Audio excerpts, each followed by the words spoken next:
خلاص طيب بسم الله السلام عليكم ورحمة الله وبركاته الحمد لله حمدا كثيرا طيبا مباركا فيه كما يحب ربنا ويرضى أشهد أن لا إله إلا الله وحده لا شريك له وأشهد أن محمدا عبده ورسوله اللهم صل على محمد وعلى آل محمد كما صليت على إبراهيم وعلى آل إبراهيم إنك حميد مجيد وبارك على محمد وعلى آل محمد كما باركت على إبراهيم وعلى آل إبراهيم إنك حميد مجيد اللهم علمنا ما ينفعنا وانفعنا بما علمتنا وزدنا علما وفهما اللهم إنا نسألك من خير كله عاجله وآجله ما علمنا منه وما لم نعلم ونعوذ بك من الشر كله عاجله وآجله ما علمنا منه وما لم نعلم اللهم آت نفسي تقواها وزكيها أنت خير من زكاها أنت وليها ومولاها اللهم إنا نعوذ بك من علم لا ينفع ومن قلب لا يخشع ومن نفس لا تشبع ومن دعوة لا يستجاب لها أما بعد Ikhwani wa akhwati rahimani wa rahimakumullah. Alhamdulillah, puji dan syukur kita panjatkan kepada Allah tabaraka wa taala atas limpahan nikmat dan karunia yang Allah tabaraka wa taala berikan. Salawat besertakan salam senantiasa kita curahkan kepada junjungan kita Nabi Muhammad sallallahu alaihi wasallam. Begitu pula kepada keluarganya, kepada sahabatnya dan kepada umatnya yang istiqomah mengikuti sunnah beliau hingga hari kiamat. Jamaah yang dimuliakan Allah tabaraka wa taala, insyaallah kita akan melanjutkan pembahasan kita dari kitab 40 Majelis bersama Rasulullah sallallahu alaihi wasallam li Fadilatul Syekh Dr. Adil bin Ali Asy-Syafi' hafizahullah taala anhu, yang mana beliau merupakan dosen tafsir dan ilmu Al-Qur'an di Jami'ah Malik Saud Saudi Arabia. Dan sekarang kita telah sampai pada majelis keempat, masih dalam pembahasan petunjuk Rasulullah sallallahu alaihi wasallam di bulan Ramadan. Pada bagian adab-adab puasa, berkata muallif rahimahullah,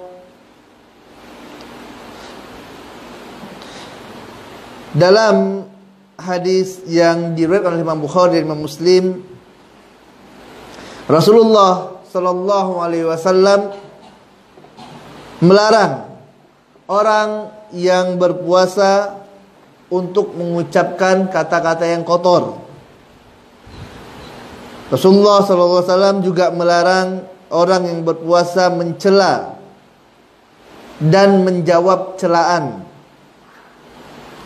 dan memerintahkan agar mengatakan kepada orang yang mencelanya, inni shaimun, sesungguhnya aku sedang berpuasa. Di sini muallif rahimahullahu ta'ala membawakan tentang adab seorang yang berpuasa. Hendaklah dia menjaga perkataannya, menjaga tindakannya, jangan memulai mencela manusia, jangan memprovokasi orang, dan jangan mau terprovokasi. Kalau seandainya ada orang yang mencela dirinya, mencari gara-gara, ingin ngajak berantem, ingin ngajak berjidal, maka hendaklah katakan apa? Inni shaimun, sungguhnya aku sedang berpuasa.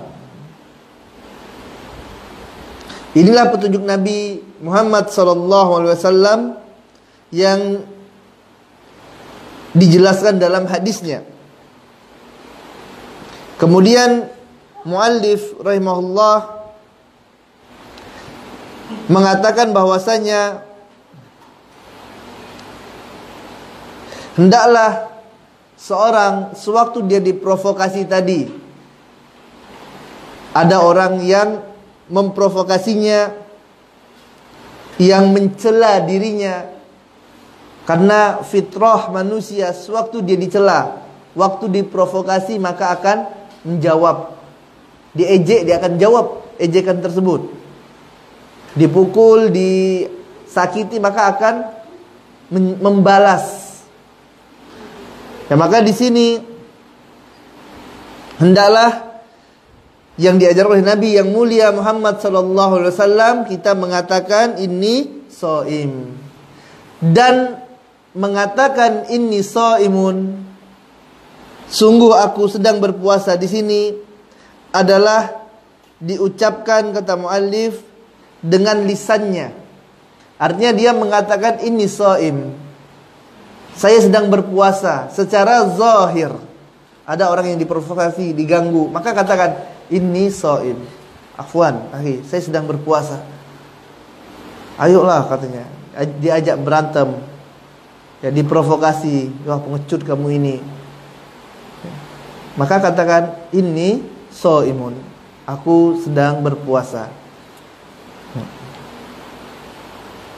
Inilah yang diajar oleh Nabi Muhammad sallallahu alaihi wasallam. Ya, kata muallif, hendaklah dia mengucapkan tadi secara zahir dengan lisannya, yang mana ucapan ini bisa didengar oleh orang lain. Ya, bisa didengar oleh orang yang memprovokasinya tersebut, sehingga dia mengetahui bagaimana keadaannya. Kemudian sebagian dari ulama berpendapat bahwasanya hendaklah dia mengatakan inni shaimun ini di dalam hatinya saja. Yang pertama tadi mengatakan dari para ulama, ucapkan inni shaimun ini secara zahir, secara langsung dengan lisannya. Pendapat yang kedua mengatakan bahwasanya ucapan inni shaimun ini diucapkan dengan apa? Dengan kolbunya, di dalam hatinya saja. Tidak perlu dia ucapkan dengan lisannya.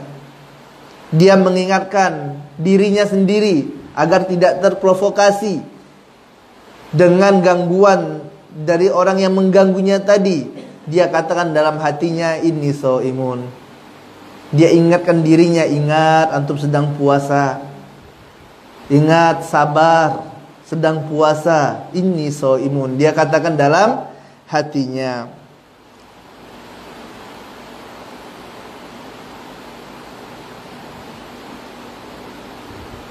Sebagian dari para ulama yang lainnya mengatakan bahwasannya adapun untuk puasa wajib, untuk puasa yang hukumnya wajib seperti puasa Ramadan, maka hendaklah dia katakan inni shaimun ini secara zahir dengan lisannya untuk puasa yang wajib. Kalau misalnya puasa Ramadan sedang diganggu sama orang, katakan inni shaimun, agar orang itu tahu bahwasanya saya ini seorang muslim dan saya sedang puasa sekarang. Ini shaimun ini untuk puasa yang wajib. Adapun untuk puasa yang sunnah, untuk puasa yang sifatnya sunnah, puasa Senin Kamis, puasa Daud, maka hendaklah dia mengatakan inni shaimun ini di dalam hatinya. Kenapa? Karena ini akan lebih selamat daripada riya. Karena ini puasa sunnah. Adapun puasa wajib, semua orang tahu kita sedang puasa. Seorang muslim pasti puasa pada bulan Ramadan. Ini wajib hukumnya. Maka tidak masalah dikatakan inni shaimun secara zahir, ya dengan lisannya, tidak masalah. Adapun untuk puasa sunnah, maka cukup dikatakan dalam hatinya saja inni shaimun. Ya, inni shaimun, dia ingatkan dirinya. Dan ini kata para ulama akan lebih menyelamatkan dirinya dari terjatuh pada riya.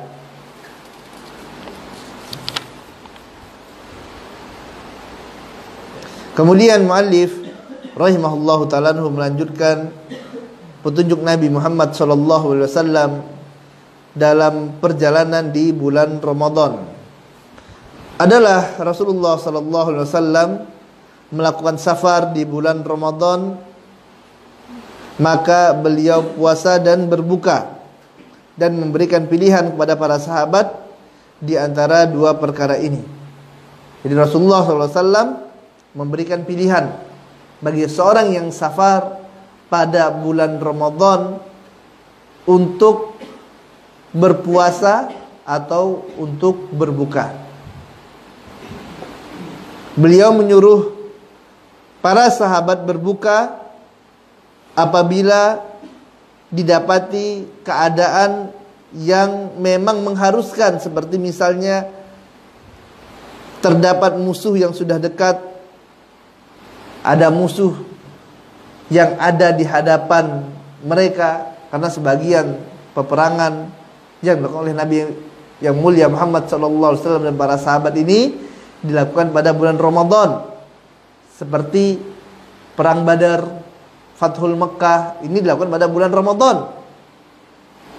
Sewaktu misalnya musuh sudah ada di depan, maka Rasulullah SAW menyuruh para sahabat untuk berbuka. Alasannya adalah agar mereka lebih kuat dalam menghadapi musuh-musuh mereka. Yang mu'allif mengatakan kenapa disuruh berbuka? Agar apa? Agar lebih siap dalam berperang, kuat dalam menghadapi musuh-musuhnya.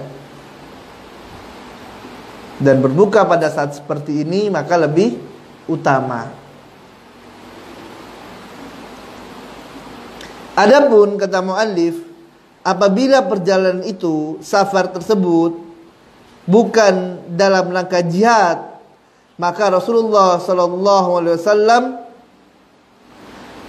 bersabda tentang berbuka, bahwasanya berbuka dalam keadaan yang bukan untuk berjihad ini adalah rukhsah.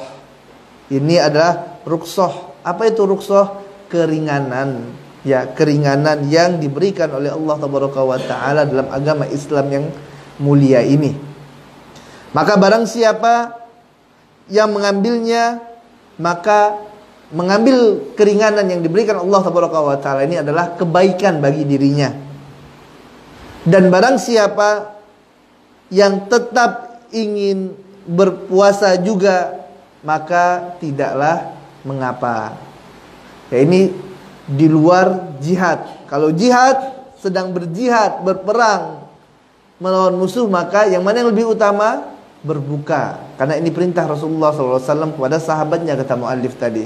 Adapun selain dalam keadaan jihad tadi, maka Rasulullah memberikan pilihan kepada kaum muslimin, apakah ingin berbuka dan mengambil rukhsah yang diberikan oleh Allah Taala dan inilah kebaikan baginya, atau tetap berpuasa dan ini pun tidak mengapa.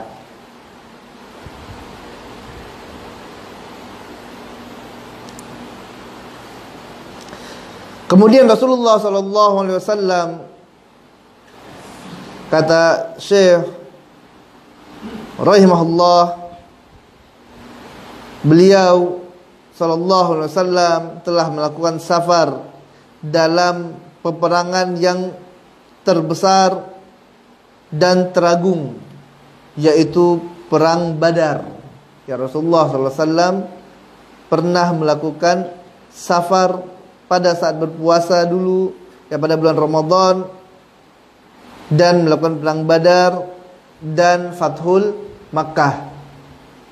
Ya, Fathul Makkah dan perang Badar ini terjadi pada bulan Ramadan. Dan bukan termasuk petunjuk Nabi SAW, kata Syekh rahimahullah, menetapkan jarak tertentu dalam safar yang membolehkan seorang berbuka puasa.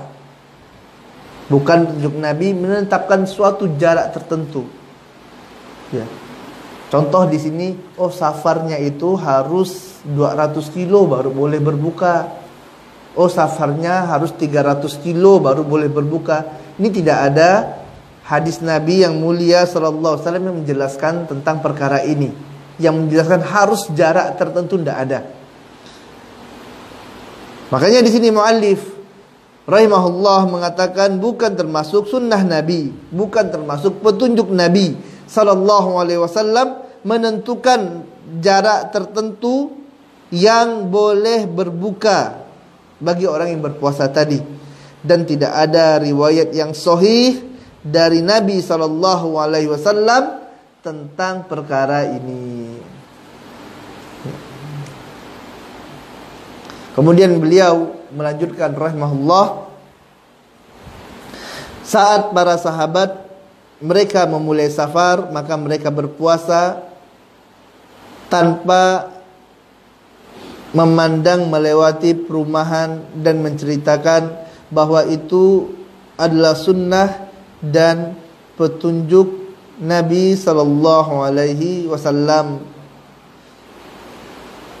Seperti yang dikatakan oleh Ubaid rahimahullah, dia berkata, aku pergi bersama Abu Basrah Al-Ghifari, sahabat Rasulullah sallallahu alaihi wasallam,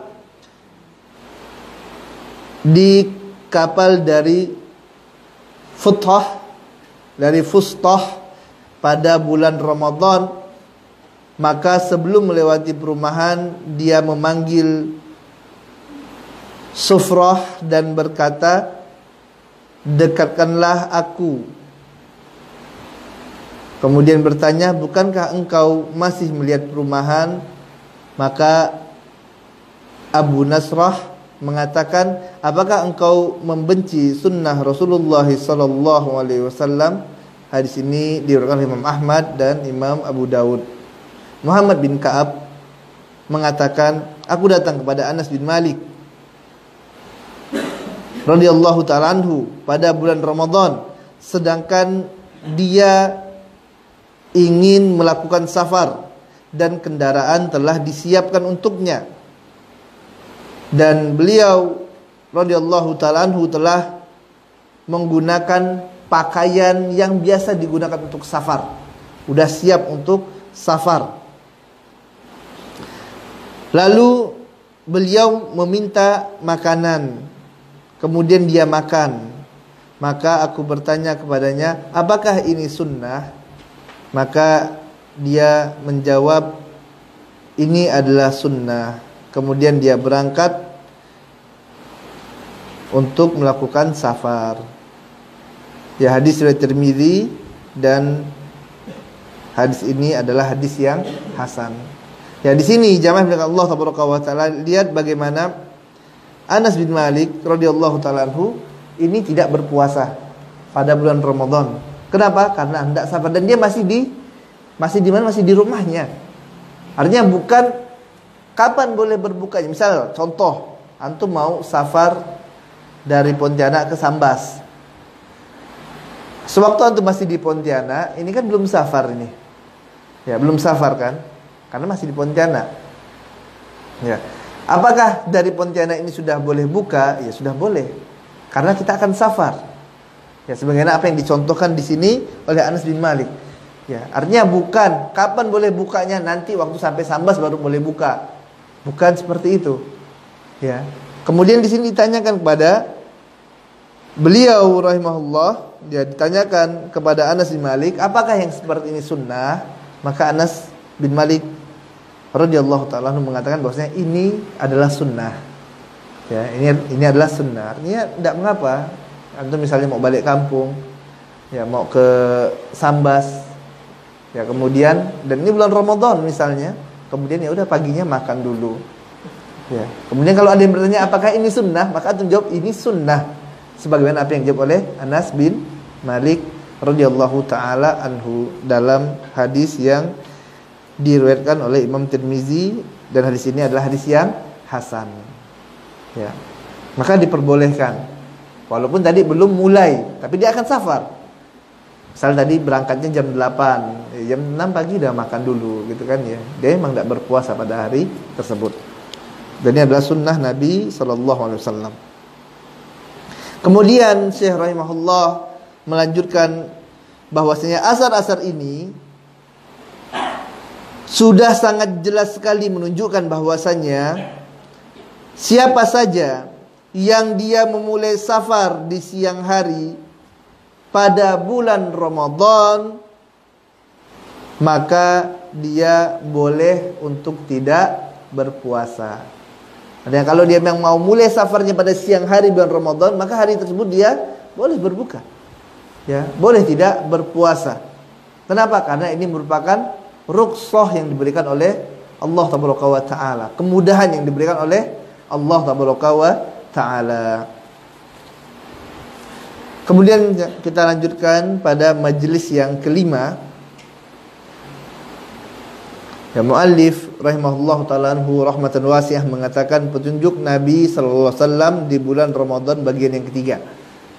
Ya, majelis yang kelima ini masih membahas tentang petunjuk Rasulullah sallallahu alaihi wasallam pada bulan Ramadan.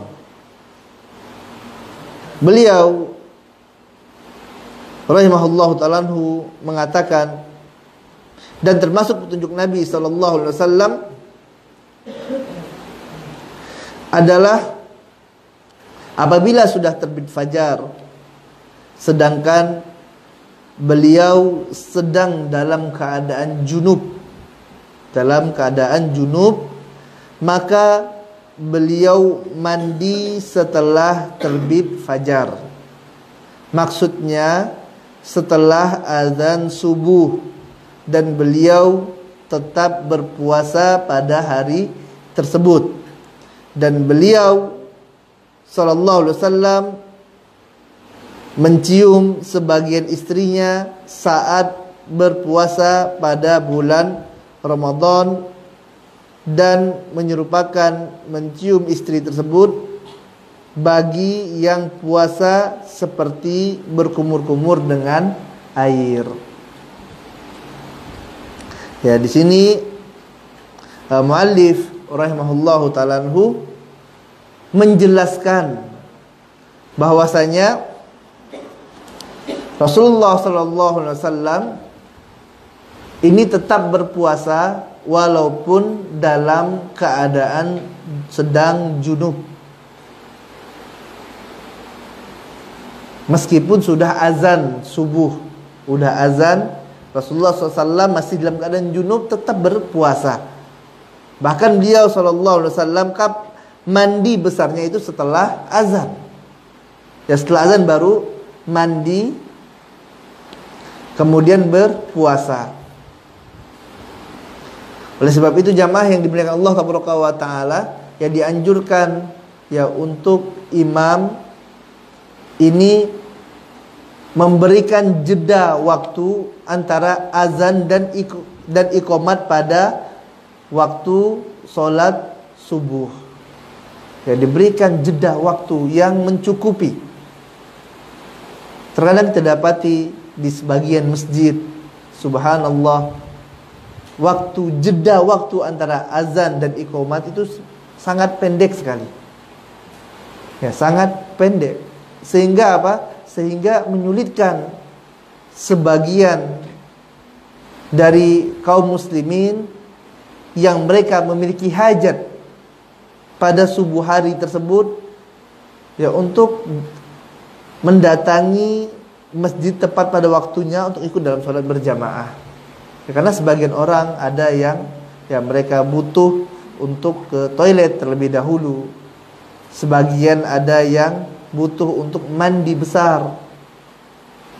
Ya, maka hendaklah diberikan waktu yang cukup untuk jamaah mempersiapkan dirinya sebelum iqamat, ya, sebelum iqamat.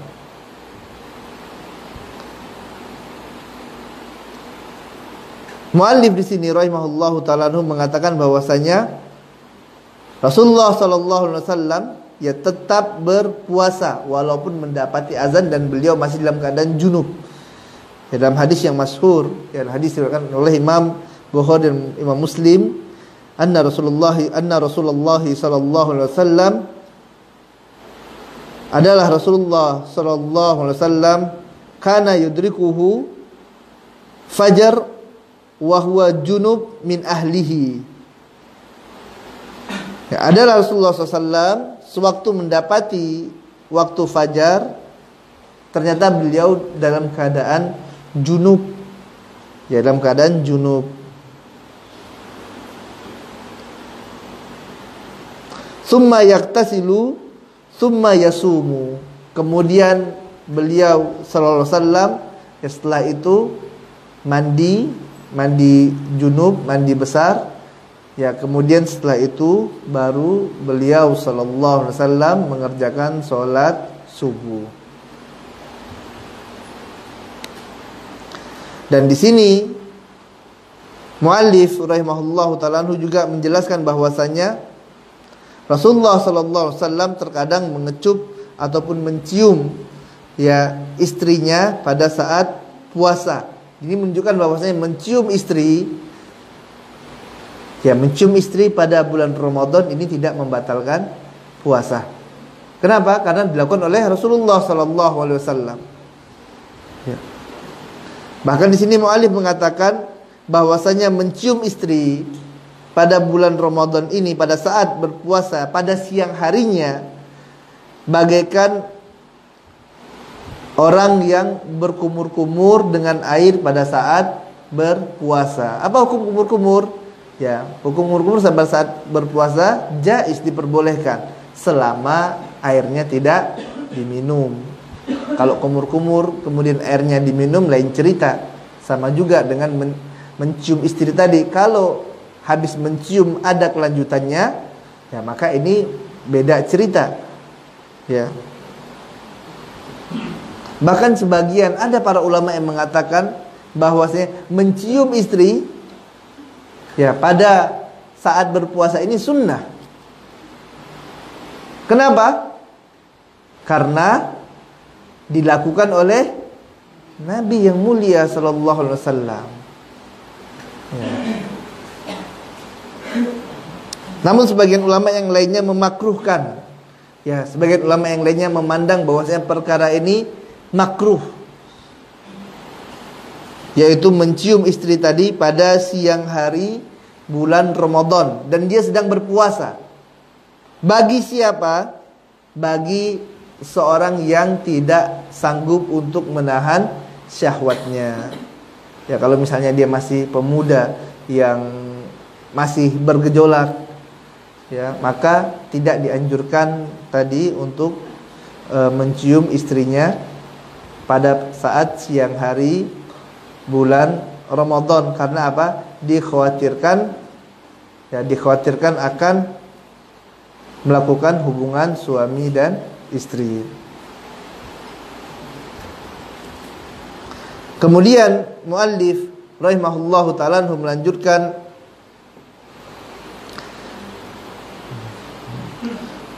petunjuk Nabi sallallahu alaihi wasallam pada orang yang makan dan minum karena lupa pada saat berpuasa.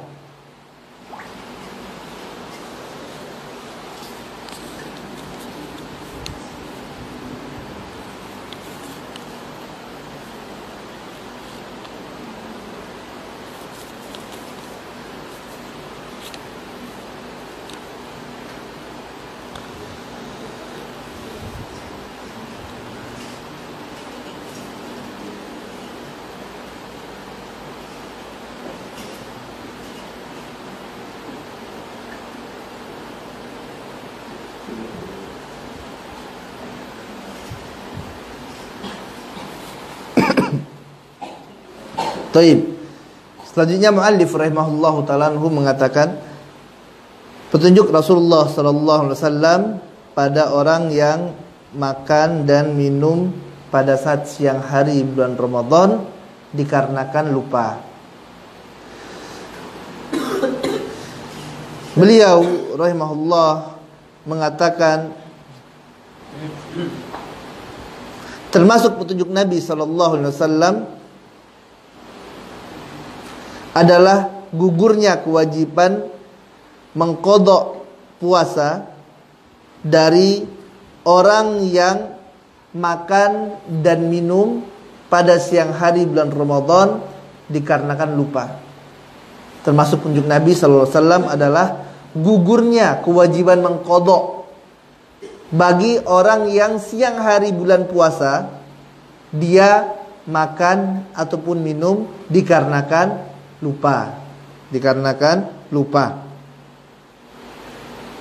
Hal ini dikarenakan sesungguhnya Allah tabaraka wa ta'ala, kata muallif, yang telah memberikan makan dan minum kepadanya. Maka makan dan minum ini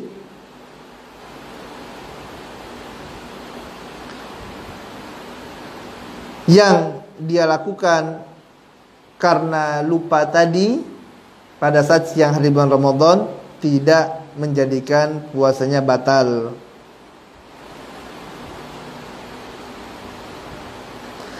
Hal ini sama halnya dengan seorang yang dia makan dan minum pada saat tidurnya. Ya, dia misalnya sedang tidur, kemudian dia makan dan minum saat tidur. Ada orang seperti itu? Ada ya? Kalau orang sedang tidur, bangun, jalan, bisa ada. Ini udah tingkat lanjut ternyata. Dia tidur, bangun, pergi makan gitu ya, tidur lagi, dan dia tidak sadar, ya. Maka ini tidak membatalkan puasanya. Ya. Tahu dari mana? Ya, yang tahu hanya dia dan Allah Subhanahu wa taala. Jangan antum pura-pura tidur gitu kan, ngambil makanan. Nah, makanya ibadah puasa ini adalah ibadah yang khusus, yang mana yang mengetahui ibadah tersebut hanyalah dirinya dan Allah Subhanahu wa taala saja. Ya.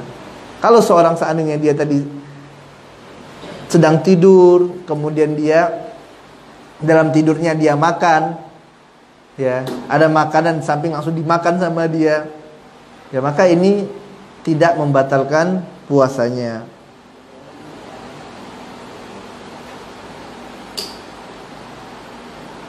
Karena tidak ada taklif, pembebanan bagi orang yang sedang tidur tersebut. Ya, orang tidur tidak ada taklif, ya, tidak diberikan beban. Begitu juga dengan orang yang lupa, ini dimaafkan.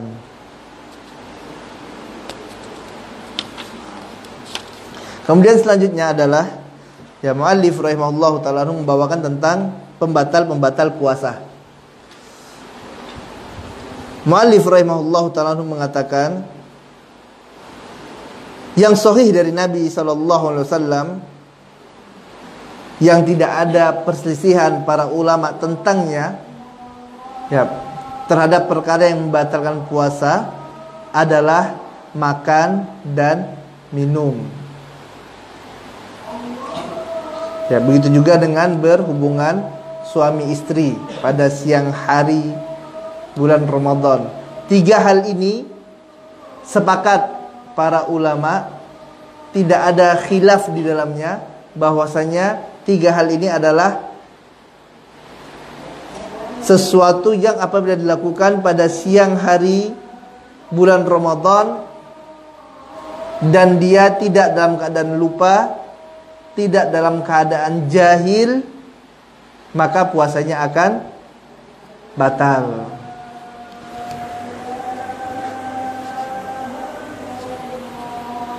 Baik, kita dengarkan azan salat Isya terlebih dahulu. Insyaallah akan kita lanjutkan setelah azan. Wassallallahu ala nabiyina Muhammadin wa ala alihi washabihi ajma'in.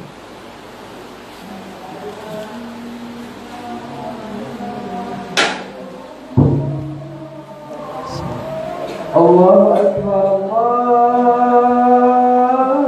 Allahu akbar, Allah.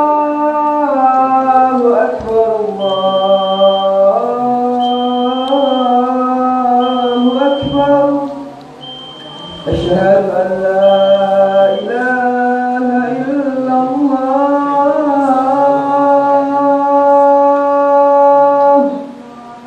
أشهد أن لا إله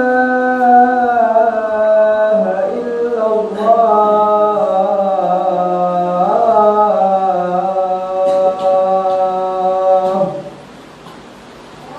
أشهد أن محمد رسول الله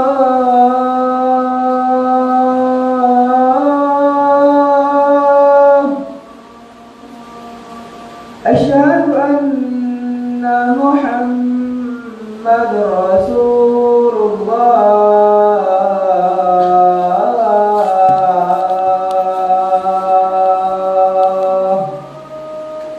حي على الصلاة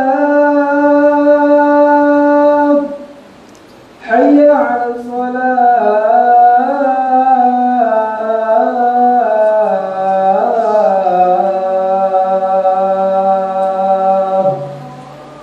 حي على الفلاح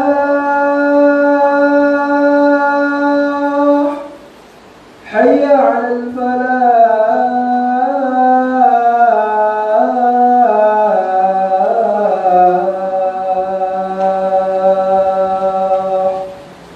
الله أكبر الله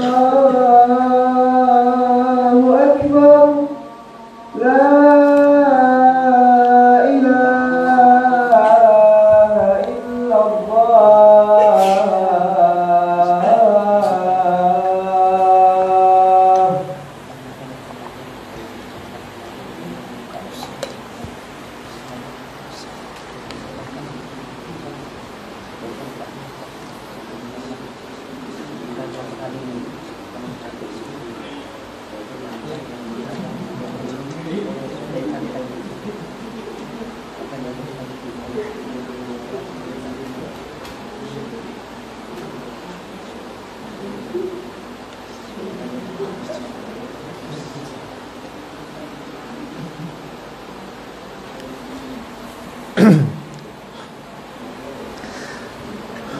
Alhamdulillah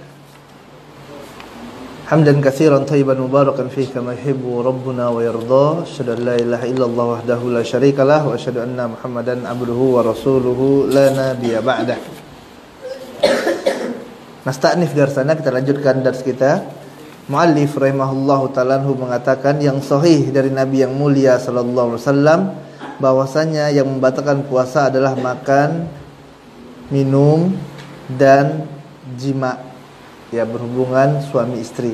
3 hal ini adalah pembatal puasa yang sepakat para ulama, tidak ada khilaf di dalamnya. Berdasarkan firman Allah Taala dalam surah Al-Baqarah ayat 187. Ya, larangan makan dan minum pada siang hari bulan Ramadan. Allah Taala katakan wa kulu washrabu hatta yatabayyana lakumul khaytul abyadu minal khaytil aswadi minal fajar summa atimus siyama ilal lail. Ya, makan dan minumlah kalian sampai apa? Sampai masuk waktu fajar. Ya, jelas antara benang hitam dan benang putih. Ya, sampai masuk waktu fajar. Silakan makan dan minum. Artinya kalau sudah masuk waktu fajar, ini tidak boleh makan dan minum lagi. Sampai kapan? Ya, sampai malam. Ya, sampai waktu tenggelam matahari. Summa atimus siyama ilal lail, ya. Kemudian sempurnakan siam tersebut sampai malam. Kemudian dalil tentang berhubungan badan ini membatalkan puasa adalah firman Allah Taala, uhilla lakum lailatas siyami rafasu ila nisaikum. Yang dihalalkan bagi kalian pada malam hari bulan Ramadan ini untuk rafas, ya, untuk berhubungan suami istri. Artinya mafhum khalafahnya, kalau malam hari dihalalkan, artinya siang hari haram. 3 hal ini jamaah yang dimuliakan Allah Taala adalah pembatal puasa yang tidak ada khilaf para ulama di dalamnya. Nah, kemudian nanti pembatal-pembatal yang lainnya adalah turunan dari 3 hal ini. Ya, turunan dari 3 hal ini. Tinggal nanti melihat illatnya. Sebagian ulama mengatakan tentang makan dan minum, apa sih yang menjadi illat sebab makan dan minum ini membatalkan puasa? Apa yang menjadi illat, menjadi sebabnya? Sebagian ulama mengatakan bahwasanya yang menjadikan makan dan minum ini membatalkan puasa adalah masuknya sesuatu ke dalam tubuh. Masuknya suatu zat tertentu ke dalam tubuh. Maka dari sini mereka yang memandang bahwasanya yang menjadi illat makan dan minum itu diharamkan bagi orang yang berpuasa adalah masuknya sesuatu dalam tubuh, maka apa saja yang masuk ke dalam tubuh ini membatalkan puasa. Apa contohnya? Infus, masukkan sesuatu dalam tubuh batal puasa. Apalagi? Disuntik. Suntik masukkan sesuatu dalam tubuh enggak? Masukkan sesuatu dalam tubuh, maka membatalkan puasa. Menurut pendapat pertama, para ulama yang memandang bahwasanya ilat yang menjadikan makan dan minum pada siang hari bulan Ramadan itu membatalkan puasa adalah masuknya sesuatu ke dalam tubuh.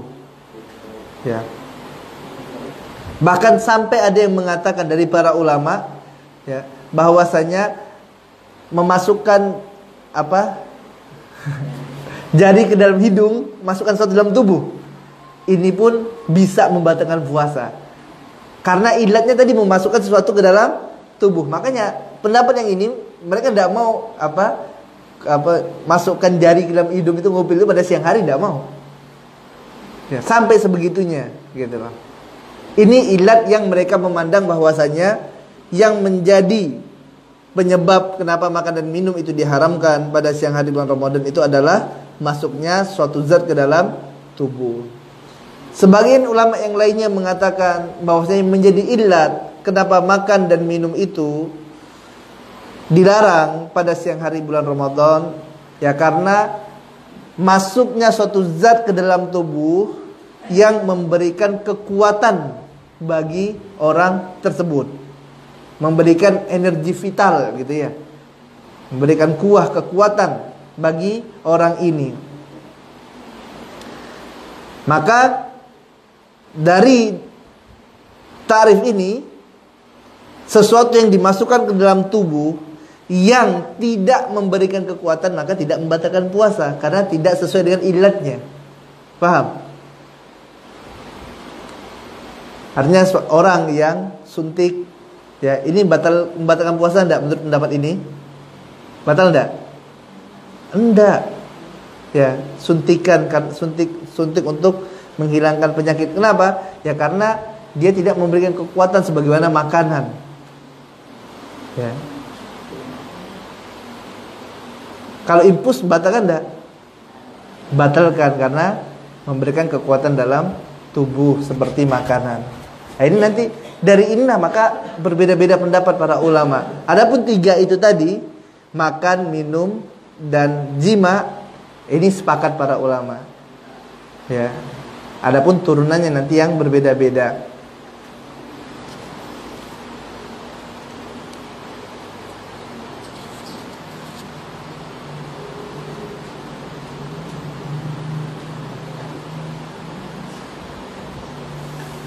Imam Ahmad rahimahullah ta'ala kata muallif melanjutkan menyebutkan darinya bahwa beliau menyiramkan air ke atas kepalanya saat berpuasa. Beliau sallallahu alaihi wasallam berkumur-kumur dan memasukkan air ke hidung saat berpuasa dan melarang bagi orang yang berpuasa dari berlebihan dalam memasukkan air ke dalam hidung tersebut. Tidak ada riwayat yang sahih dari Nabi sallallahu alaihi wasallam yang menyebutkan bahwasanya berbekam saat berpuasa, ya ini membatalkannya. Ya, Imam Ahmad mengatakan hal tersebut. Dan tidak ada riwayat yang sahih bahwa beliau melarang bersiwak di permulaan siang dan tidak pula di akhirnya, kata muallif rahimahullah.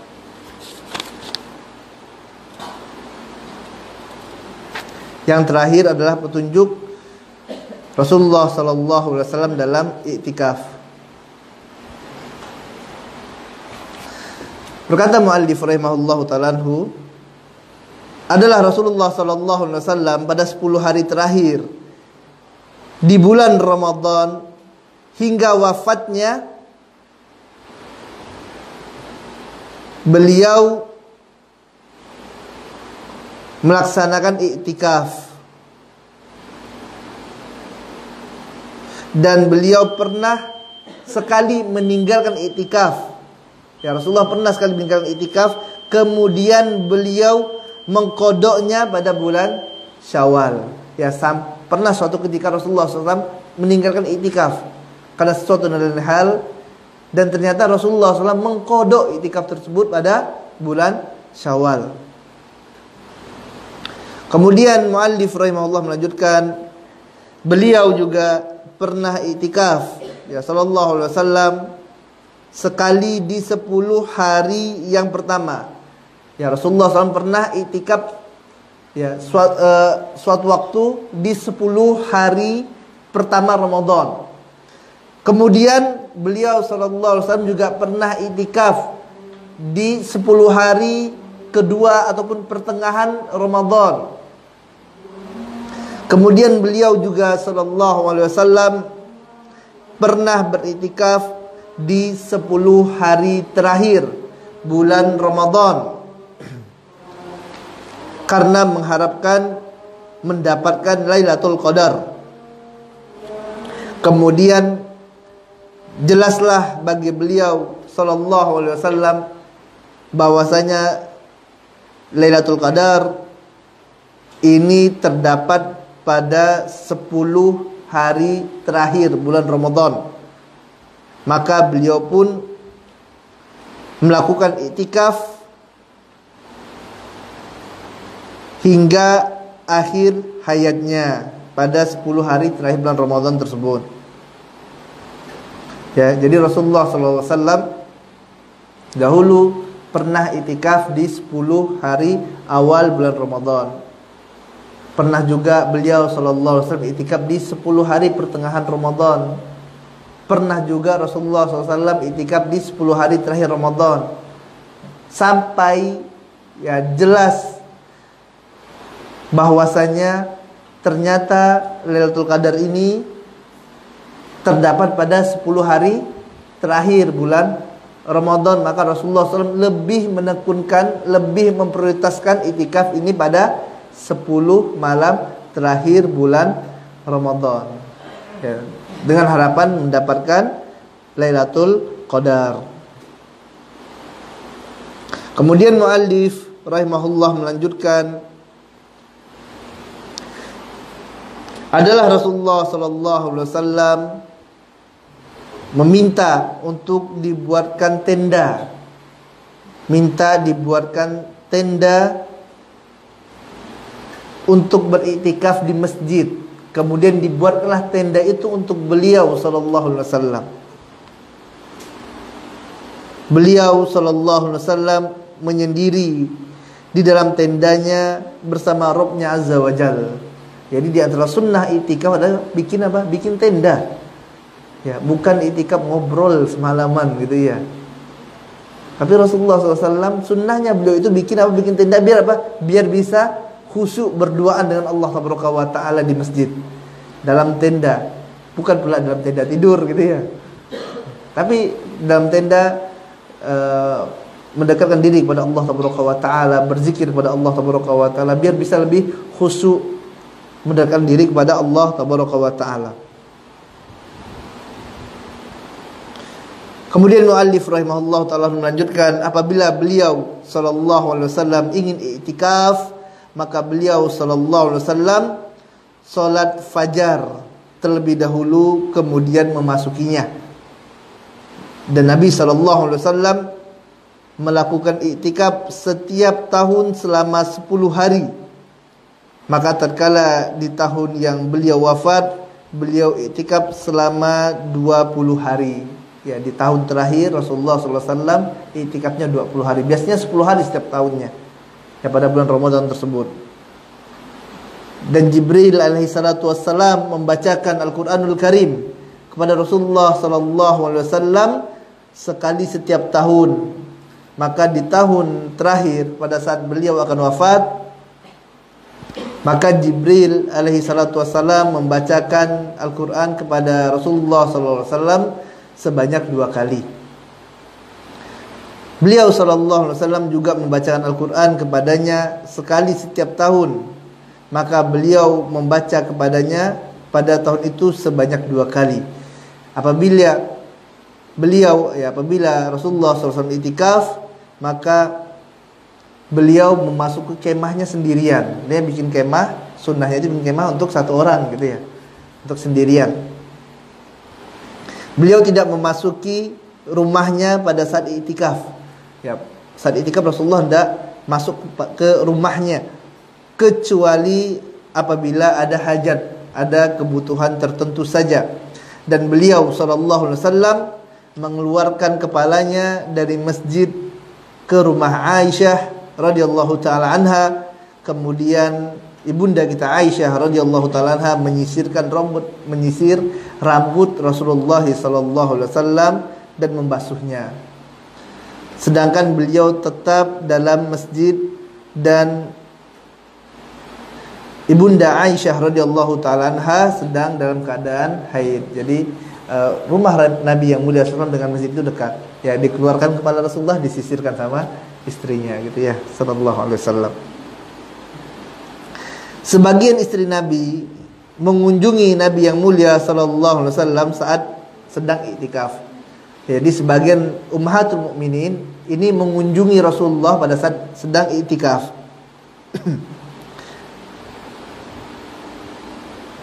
Apabila dia berdiri, beliau ikut berdiri mengantarnya. Dan hal tersebut terjadi pada malam hari. Ya, pada malam hari barulah ummahatul mukminin ya ini mengunjungi Nabi yang mulia sallallahu alaihi wasallam. Ya, dalam keadaan yang gelap, tidak terlihat. Ya. Melainkan hanya seperti burung-burung gagak gitu ya. Jadi pada malam hari baru dikunjungi. Beliau sallallahu alaihi wasallam tidak melakukan apapun terhadap istrinya. Ya, tidak melakukan apapun terhadap istrinya pada saat iktikaf. Ya, tidak mencium dan tidak pula melakukan hal-hal yang lainnya pada waktu iktikaf. Apabila beliau sedang iktikaf, diberikan kepadanya kasur dan diletakkan ranjangnya di tempat iktikafnya. Apabila beliau sallallahu alaihi wasallam keluar untuk menunaikan hajatnya, maka beliau melewati orang yang sakit, sedangkan beliau berada di jalannya, maka beliau tidak menyapanya dan tidak bertanya tentang dirinya. Dan beliau sallallahu alaihi wasallam pernah iktikaf, ya,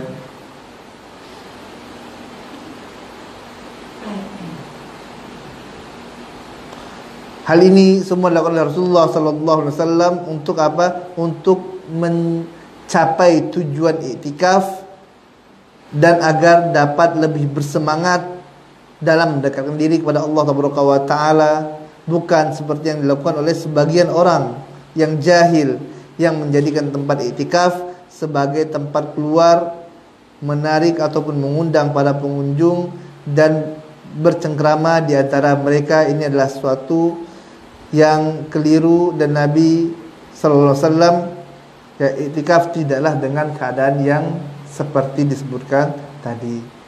Ya, artinya bukan ramai-ramai iktikaf kemudian apa? Kemudian malah mereka sibukkan dengan bercanda, bergurau, tidak mengingat Allah Taala kecuali hanya sedikit saja. Ini yang dapat kami sampaikan ya. Kemudian ini ada pertanyaan.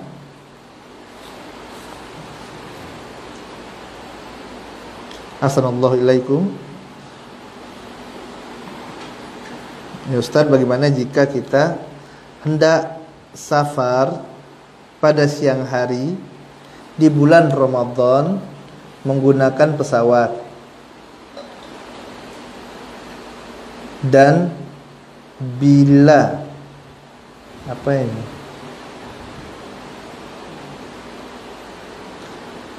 bila pada pagi harinya